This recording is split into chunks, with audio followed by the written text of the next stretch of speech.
말씀 창세기 22장의 말씀입니다. 제가 가진 성경으로는 구약성경 27쪽쯤에 있습니다. 창세기 22장 1절에서 24절까지의 말씀입니다. 구약성경 27쪽쯤에 있습니다. 창세기 22장 1절에서 24절까지의 말씀입니다.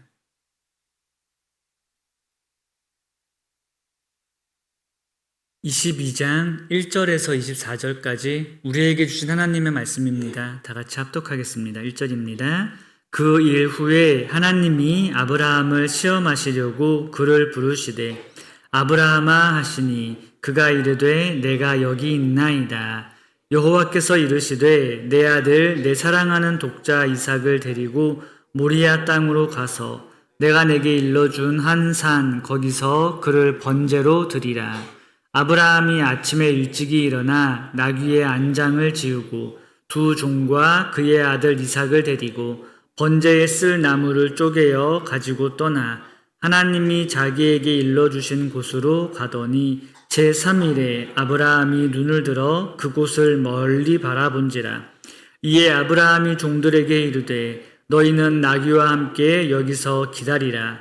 내가 아이와 함께 저기 가서 예배하고 우리가 너희에게로 돌아오리라 하고 아브라함이 이에 번제나무를 가져다가 그의 아들 이삭에게 지우고 자기는 불과 칼을 손에 들고 두 사람이 동행하더니 이삭이 그 아버지 아브라함에게 말하여 이르되 내 아버지여 하니 그가 이르되 내 아들아 내가 여기 있노라. 이삭이 이르되 불과 나무는 있거니와 번제할 어린 양은 어디 있나이까. 아브라함이 이르되 내 아들아 번제할 어린 양은 하나님이 자기를 위하여 친히 준비하시리라 하고 두 사람이 함께 나아가서 하나님이 그에게 일러주신 곳에 이른지라. 이에 아브라함이 그곳에 제단을 쌓고 나무를 버려놓고 그의 아들 이삭을 결박하여 제단 나무 위에 놓고 손을 내밀어 칼을 잡고 그 아들을 잡으려 하니 여호와의 사자가 하늘에서부터 그를 불러 이르시되 아브라함아 아브라함아 하시는지라. 아브라함이 이르되 내가 여기 있나이다 하매 사자가 이르시되 그 아이에게 내 손을 대지 말라. 그에게 아무 일도 하지 말라. 내가 내 아들 내 독자까지도 내게 아끼지 아니하였으니 내가 이제야 내가 하나님을 경외하는 줄을 아노라. 아브라함이 눈을 들어 살펴본즉 한 순양이 뒤에 있는데 뿔이 수풀에 걸려 있는지라. 아브라함이 가서 그 순양을 가져다가 아들을 대신하여 번제로 드렸더라. 아브라함이 그 땅 이름을 여호와 이레라 하였으므로 오늘날까지 사람들이 이르기를 여호와의 산에서 준비되리라 하더라. 여호와의 사자가 하늘에서부터 두 번째 아브라함을 불러 이르시되 여호와께서 이르시기를 내가 나를 가리켜 맹세하노니 내가 이같이 행하여 내 아들 내 독자도 아끼지 아니하였은즉 내가 내게 큰 복을 주고 내 씨가 크게 번성하여 하늘의 별과 같고 바닷가의 모래와 같게 하리니 내 씨가 그 대적의 성문을 차지하리라. 또 내 씨로 말미암아 천하 만민이 복을 받으리니 이는 내가 나의 말을 준행하였음이니라 하셨다 하니라. 이에 아브라함이 그의 종들에게로 돌아가서 함께 떠나 브엘세바에 이르러 거기 거주하였더라. 이 일 후에 어떤 사람이 아브라함에게 알리어 이르기를 밀가가 당신의 형제 나홀에게 자녀를 낳았다 하였더라. 그의 맏아들은 우스요 우스의 형제는 부스와 아람의 아버지 그무엘과 게셋과 하소와 빌다스와 이들랍과 부두엘이라.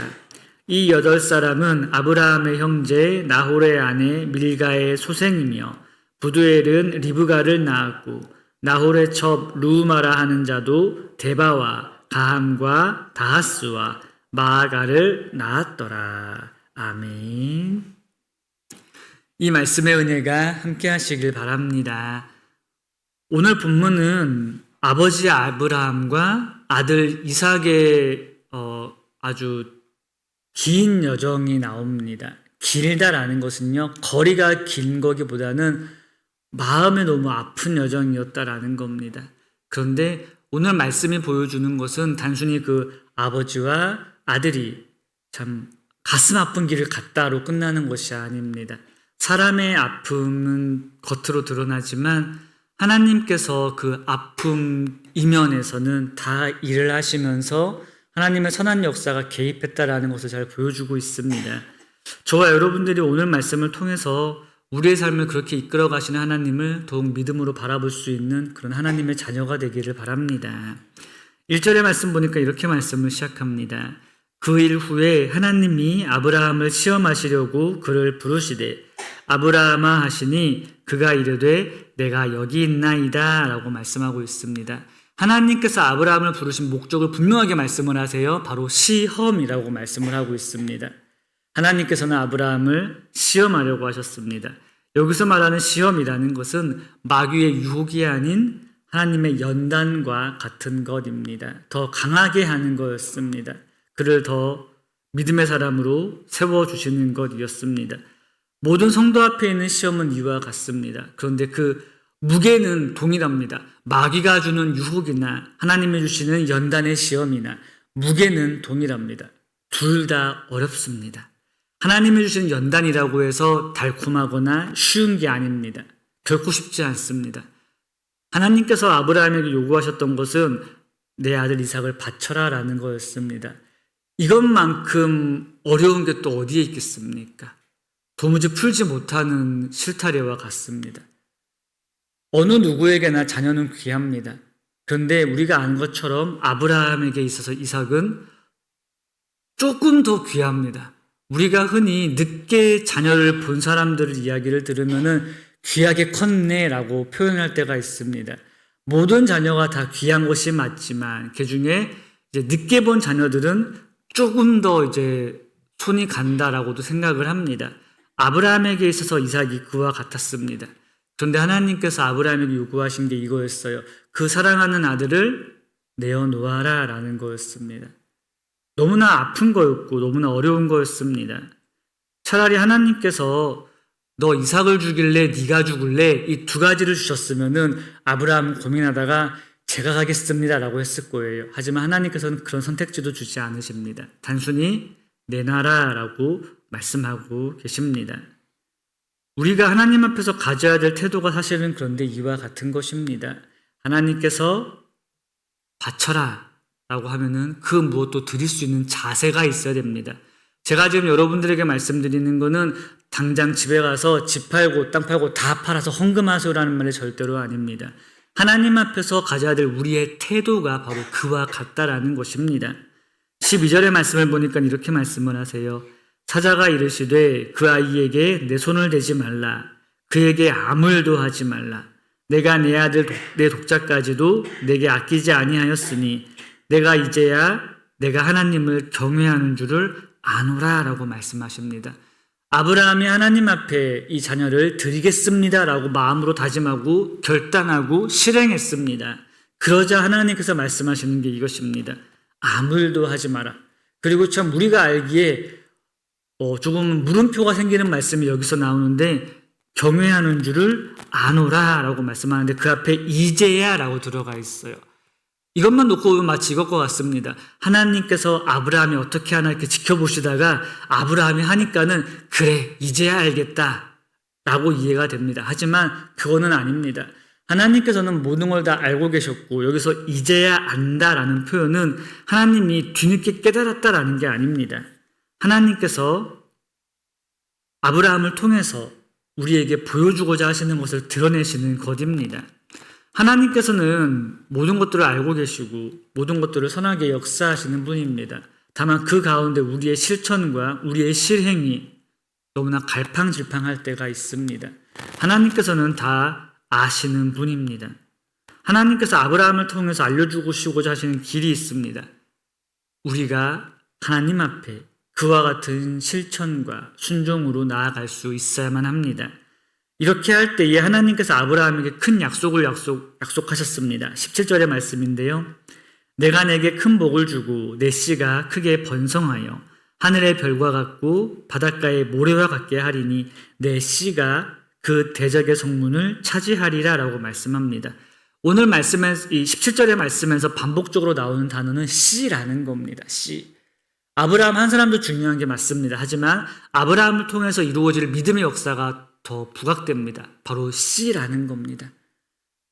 우리가 오늘 말씀의 순서를 놓고 보면은 하나님께서 아브라함에게 이삭을 주셨고 이삭을 바치라고 말씀을 하시고 바치니까 하나님께서 하지 마라라고 하셨다가 이렇게 말씀을 하시는데 하나님께서 아브라함에게 주시려고 하셨던 이 씨라는 것은요 단순히 육체적인 아브라함의 후손을 말하는 게 아닙니다. 믿음의 자손들을 말하는 것입니다. 예수 그리스도를 통해서 이루어질 하나님의 나라를 말씀하시는 거고요. 그 하나님의 나라가 이루어지는 것은 바로 이 순간 이루어진 것이 아닙니다. 무슨 말이냐면은 하나님께서는 사람을 창조하시기 전에 하나님께서는 시간을 창조하시기 전에 하나님께서는 세상을 창조하시기 전에 조금 더 쉽게 말하면은 창세기 1장 1절이 이루어지기 그 전에 하나님께서는 이미 우리의 구원을 이루어 놓으셨습니다. 우리의 구원을 계획하셨다라는 겁니다. 그 말은 하나님께서 아브라함의 착한 행동을 보고 구원하셨다라는 게 아니라는 거예요. 우리도 하나님 앞에서 어떠한 착한 행실도 없지만 하나님께서 우리를 그 전에 이미 선택하셔서 구원하셨다라는 겁니다. 다만 이 사건을 통해서 그것이 드러나는 것이다라는 거예요. 그렇기 때문에 우리가 읽었던 22장의 말씀은요 단순히 아브라함의 순종에서 끝나는 말씀이 아닙니다. 우리가 읽었던 긴 말씀, 너무나 긴 말씀의 끝에 보니까는요 아브라함과는 조금밖에 관계가 없는 아브라함의 사촌의 일들이, 형제의 일들이 나오고 있습니다. 그런데 거기에서 우리가 주목할 인물이 한 사람이 있어요. 바로 리브가입니다. 우리가 아는 것처럼 이삭과 리브가를 통해서 그의 후손들이 퍼져나가기 시작합니다. 하나님의 구원 역사가 이렇게 이루어지는 것을 보여주고 있는 것입니다. 하나님께서 아브라함에게 이삭 바쳐라라고 했을 때에 아브라함은 이 새끼를 통해서, 이 자녀를 통해서 자손이 퍼져나가야 되는데 이게 무슨 말인가라고 하면서 바쳤습니다. 그런데 그 일이 이루어지고 있을 때 하나님께서는 저 멀리서 아브라함이 모르는 곳에서 이미 리브가를 준비하고 계셨다라는 겁니다.